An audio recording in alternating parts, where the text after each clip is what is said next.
Olá, boa noite, Igreja Adventista do Sétimo Dia Central de Brasília. É muito bom poder estar aqui mais uma vez. Nós temos recebido centenas de e-mails de todos os lugares do Brasil e do mundo, falando a respeito dos milagres que Deus tem operado através da mensagem de Sua Palavra. E nós ficamos felizes, acredito que todos nós, o coral, vocês que estão aqui, por perceber que você de alguma maneira e eu também estamos sendo usados para sermos uma bênção na vida de outras pessoas que às vezes nem conhecemos, que talvez só conheçamos no céu. Eu tenho percebido algumas coisas importantes. Uma delas é que algumas mensagens precisam ser diretas. Eu peço licença para o Brasil e para o mundo para falar de maneira bem específica a dois casais.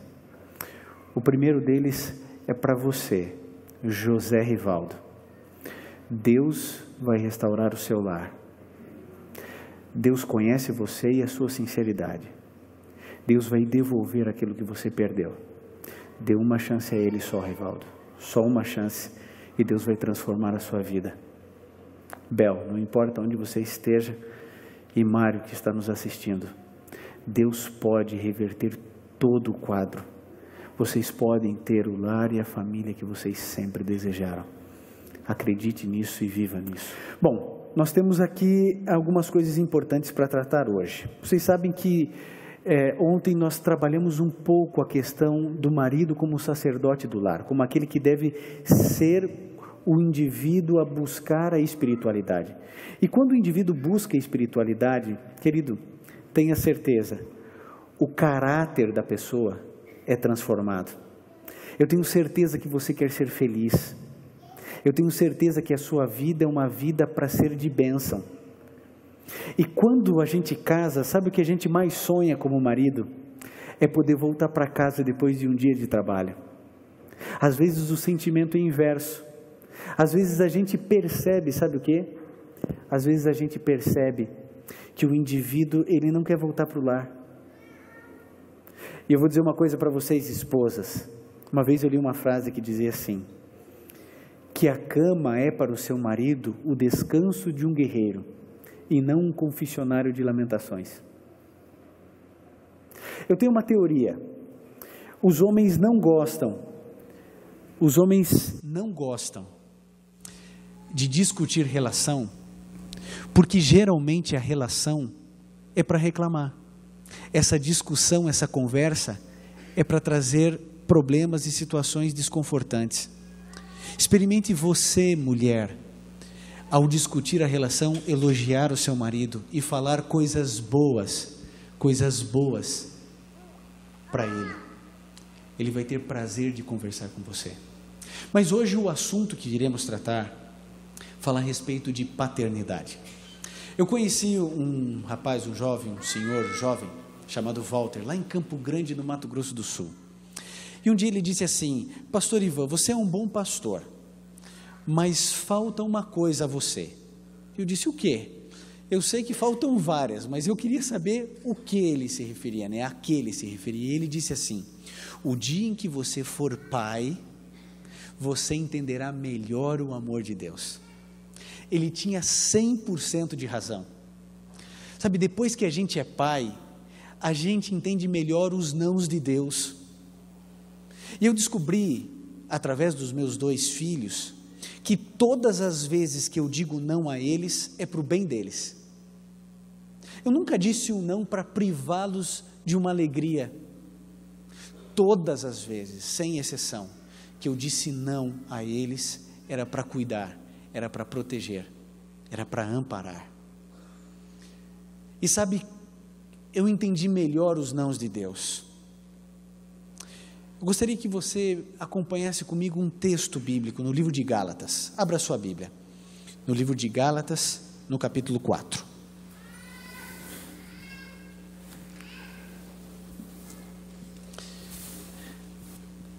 Gálatas 4, do verso 4 até o verso 7. Nós encontramos aqui algo especial. Gálatas 4, verso 4 a 7 diz assim: Mas vindo a plenitude dos tempos, Deus enviou seu Filho, nascido de mulher, nascido sob a lei, para resgatar os que estavam debaixo da lei, a fim de recebermos a adoção de filhos. Porque sois filhos, Deus enviou aos nossos corações o Espírito do seu Filho que clama, Abba, Pai. Assim, já não és mais escravo, mas filho, e se és filho, és também feito herdeiro por Deus. Amém? A gente precisa entender bem esse texto. E para a gente entender bem esse texto, a gente precisa lembrar de Gênesis, a origem, o começo de tudo. Quando Deus nos criou como raça humana, Deus nos criou à imagem e à semelhança do Pai. Quando Adão e Eva saíram das mãos de Deus, eles refletiam o caráter de Deus e a imagem de Deus. Me permitam, porque hoje eu vou abusar das ilustrações em relação ao meu filho Gabriel, pela proposta do tema. O Gabriel é a cara da mãe dele. Quem olha fala assim, nossa Luciana, é a sua cara, e a mãe se enche de alegria. Mas a gente foi percebendo, à medida que ele foi crescendo, ele começou a não gostar mais dessa observação, porque ele queria ser a cara do pai. Tadinho. Um dia ele muda de ideia, mas nesse momento a gente tem percebido que ele quer ser a cara do pai. Esse é o desejo do coração dele. Gente, nós somos a cara do pai. E Deus, o nosso Pai, falava com a gente olho no olho. Ele colocava a gente no colo dele. A gente sentia o afago e o cheiro de Deus. O momento mais importante do dia era quando Deus aparecia para Adão e Eva. Era o Pai que estava chegando. Todas as vezes que eu chego em casa, desde que o Gabriel fez 2 anos, quando eu chego ele se esconde. Já fazem 2 anos que eu tenho que procurar ele. E o problema é que ele se esconde no mesmo lugar. E eu tenho que ir lá e falar assim, cadê o Gabriel? Agora ele começou a trocar de esconderijo. Mas sabe, eu vou dizer uma coisa a você. A alegria desse menino de ver o pai, eu fico imaginando que era a mesma alegria de Adão ver o pai. Querido, Deus colocou você como Deus no lugar, Deus coloca você no lugar de Deus na primeira infância do seu filho. Quando você chega com o seu filhinho, a sua filhinha, ele quer o pai, porque o pai é o herói. O pai pode todas as coisas. O Gabriel até hoje acha que eu sou o homem mais forte do mundo. Tadinho, ele não sabe que eu sou o segundo. Eu acho essa relação tão linda, tão íntima e tão bonita. Ele quer ser igual ao pai. O pai é tudo para ele. E perceba, imagine o seu filho quando nasceu, lembre disso. Ele dependia de você para comer, dependia de você para dormir, para não sentir dor, para se sentir aquecido. Nós ficamos no lugar de Deus para os nossos filhos. Só que um dia Deus disse a Adão e Eva um não. Vocês podem fazer tudo, mas existe um não para proteger vocês. E esse não é: vocês não devem comer do fruto da árvore da ciência do bem e do mal. E quando Deus diz não para proteger, para cuidar, porque se preocupa. Deus não queria que o seu filho soubesse o bem e o mal, fosse um conhecedor do bem e do mal. Mas sabem, o pecado de Eva e de Adão não foi comer um fruto, não foi desconfiar de Deus, mas foi negar a filiação. Naquele momento, quando Satanás, através da serpente, disse: olha, você não vai morrer, o que Satanás estava dizendo era: Deus é um mentiroso, o seu pai não é tão bom quanto você imagina, ele está com toda essa aura de bondade, mas ele não é tudo isso que você pensa. E sabe qual foi o nosso erro? Nós nos desfiliamos e dissemos com a atitude: nós não queremos mais você como pai. E como o filho na parábola do filho pródigo, para nós naquele momento nós saímos de casa, rebeldes e andarilhos, sofremos. E o texto que nós lemos diz que na plenitude dos tempos o pai veio nos buscar.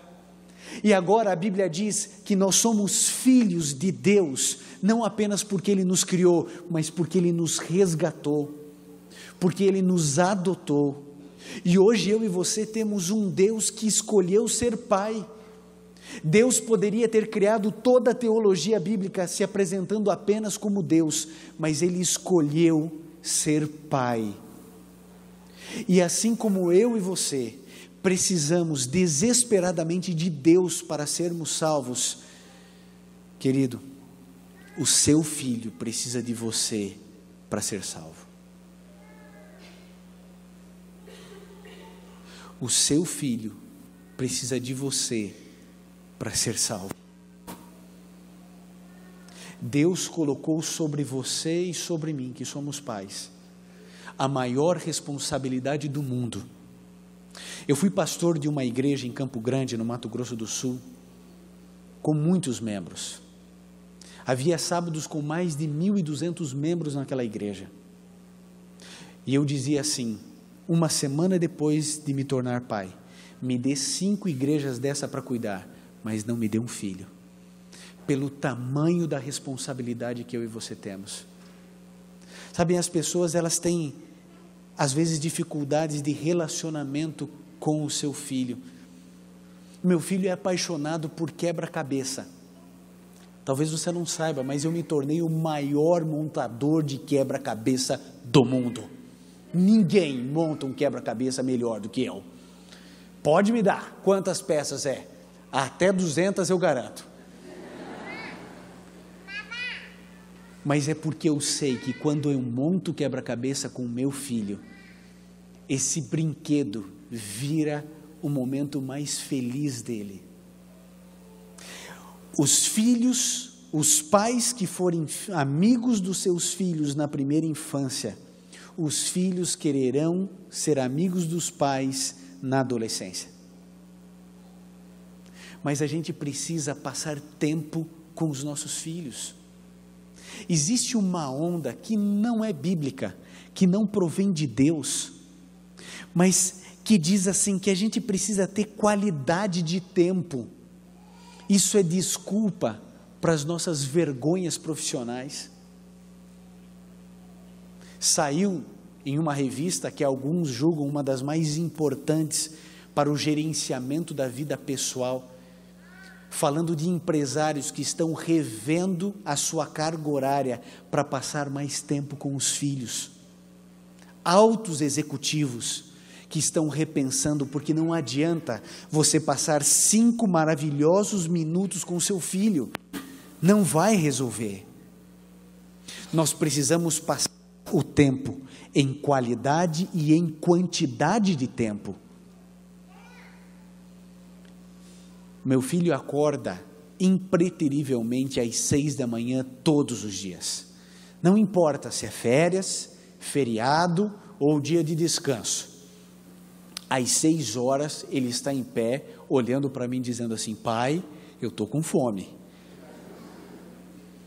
E ele sabe que esse negócio de comida, como é que você vai dizer não? Porque se ele falasse assim, pai, eu quero brincar, eu falava assim, vai dormir. E virava para o lado. Mas quando ele diz, pai, eu estou com fome, eu levanto. Quantas vezes eu bati a canela, dormindo, indo dar comida para ele. Mas é o nosso momento. Sabe, eu trabalho a 11 quilômetros da minha casa. Eu escolhi almoçar em casa praticamente todos os dias, porque é o meu espaçozinho com ele. Era muito mais tranquilo ficar na Novo Tempo e almoçar lá. É muito mais rápido, é muito mais ágil, é muito mais prático, mas é o meu tempo com ele. Quando eu chego em casa à noite, sou eu que dou banho, sou eu que dou o jantar e sou eu que coloco para dormir, porque é o meu tempo com ele, eu não abro mão. Eu não sei em que fase da vida você vive como pai. Talvez o seu filho, talvez a sua filha, já tenham perdido, talvez por situações da vida, a referência de você como um pai extraordinário, como um pai herói. Mas Deus pode reverter tudo. o seu filho pode voltar a ser feliz e amá-lo, respeitá-lo, honrá-lo e admirá-lo, se a gente colocar Deus na nossa vida. Se de fato você orar pelo seu filho. Para mim isso é claro como a água cristalina. Quando eu deixo por alguma razão, por esquecimento, pela correria de orar especificamente pelo Gabriel ou pela Sofia, o comportamento deles altera. E quando, eu não sei se você sabe, mas eu sou pedagogo, a minha esposa é pedagoga. Eu já li um bocado de coisas sobre educação de filho, e a minha esposa mais do que eu. E quando as nossas alternativas se esgotam, eu olho para a Luciana e falo assim: Lu, você tem orado? Ela disse: tem uns dias que eu orei assim só superficialmente. E eu disse: eu também. É instantâneo. Eu não sei quanto tempo faz que você orou pelo seu filho, pela sua filha. Quanto tempo? A gente tem que orar, tem que interceder, tem que clamar. À medida em que o seu filho perceber que você é submisso a Deus, ele será submisso a você, porque ele reconhecerá em você um homem de Deus, um representante de Deus. Não importa se o seu filho ainda é muito pequenino, você pode e deve passar tempo com ele. Não importa se o seu filho já tem 20, 30 anos e é casado, você pode e deve passar tempo com ele. Invista tempo, invista dinheiro. Se tiver que montar quebra-cabeça, monte. Se tiver que jogar bola, jogue. Se tiver que passear no parque, passeie. Se ele gosta de computador, entre no mundo dele, mas esteja ao lado dele. Deus espera muito de mim e de você como pais. Os nossos filhos precisam de tempo, do nosso tempo. Eu nunca vi alguém no leito de morte se aproximar e dizer: nossa, eu deveria ter passado mais tempo no escritório, no consultório. Nunca vi. Nesse momento as pessoas reconhecem quem de fato tem valor. Elas chamam os filhos, chamam as filhas, chamam a esposa, o esposo, porque é o que de fato tem importância nessa vida. E a gente está jogando tudo fora por causa de uns trocados no bolso. Querido, você e eu podemos morrer hoje, amanhã. E de que valeu toda essa correria doida, louca que a gente vive? De que adiantou tanto estudo? De que adiantou tanto profissionalismo? De que adiantou fazer tudo o que fizemos? É a hora de decidirmos fazer o que é certo. Eu vou contar uma história. Um menino, na pré-escola, ele viveu uma situação interessante.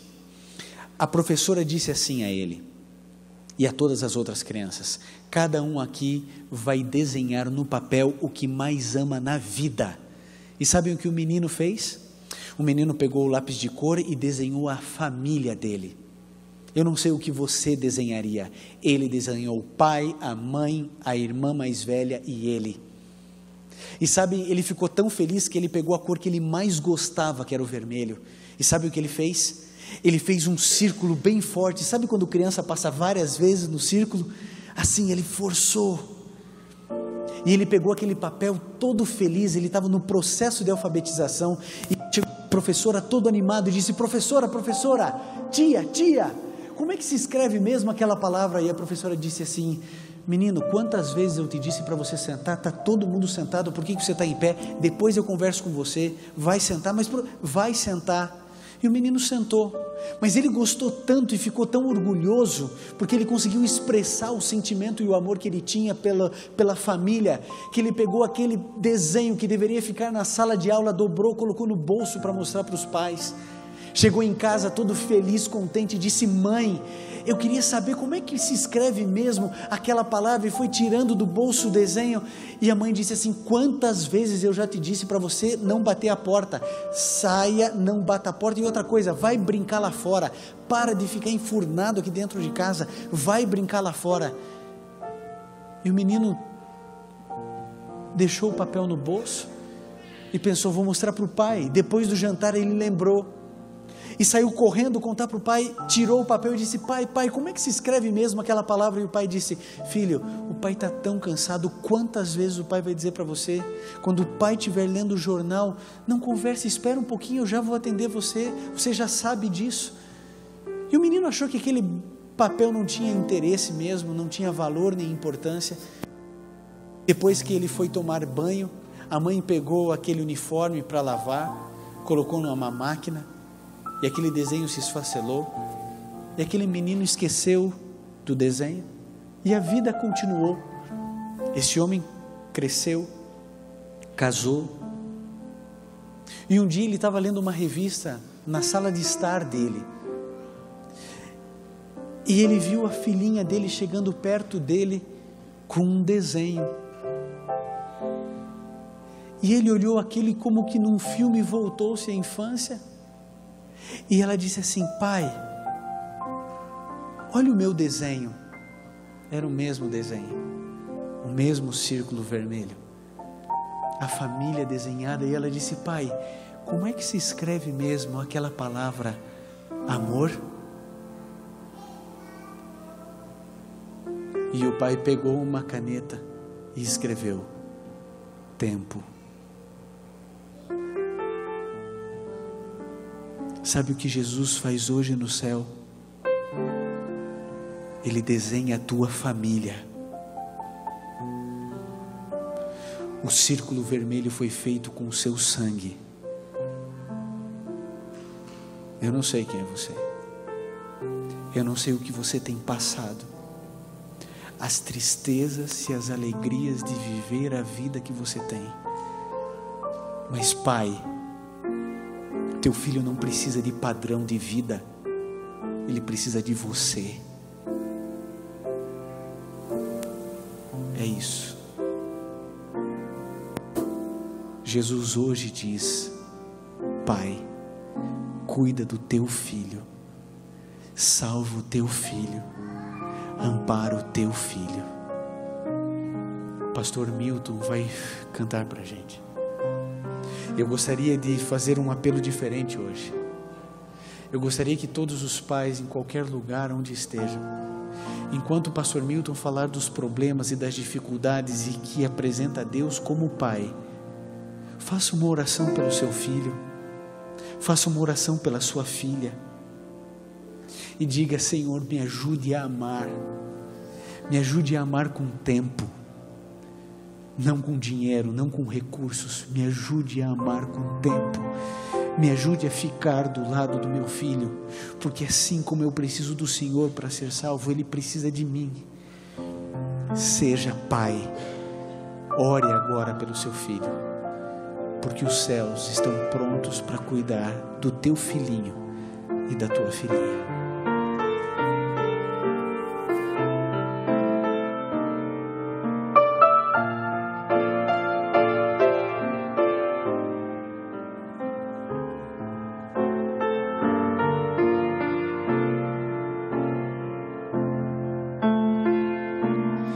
Quando tudo está bem dirigido,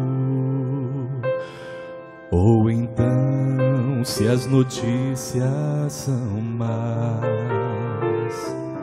se tua vida está em perigo, ou se há desencontros com a paz, se as tristezas e trevas são plenas, Cristo é luz, infinita canção. Se a ninguém tu confia os problemas, Cristo hoje te estende a mão. Se a ninguém tu confia os problemas, Deus é Pai, bom amigo e irmão.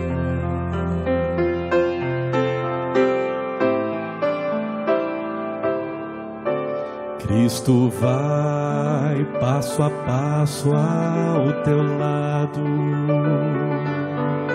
Cada dor e pesar Ele vê. Como a um filho Ele tem te buscado.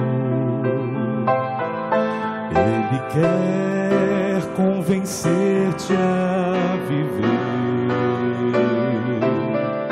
Se as tristezas e trevas são plenas, Cristo é luz, infinita canção. Se a ninguém tu confia os problemas, Cristo hoje te estende a mão. Se a ninguém tu confia os problemas, Deus é Pai, bom amigo e irmão.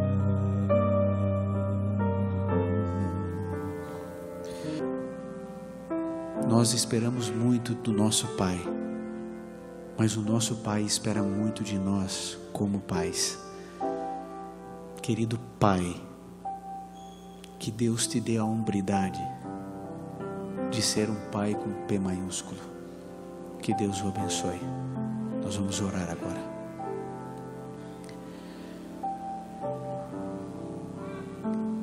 Bom Pai, o Senhor nos deu o privilégio de sermos co-criadores com o Senhor, quando o Senhor permitiu que através de nós uma vida surgisse.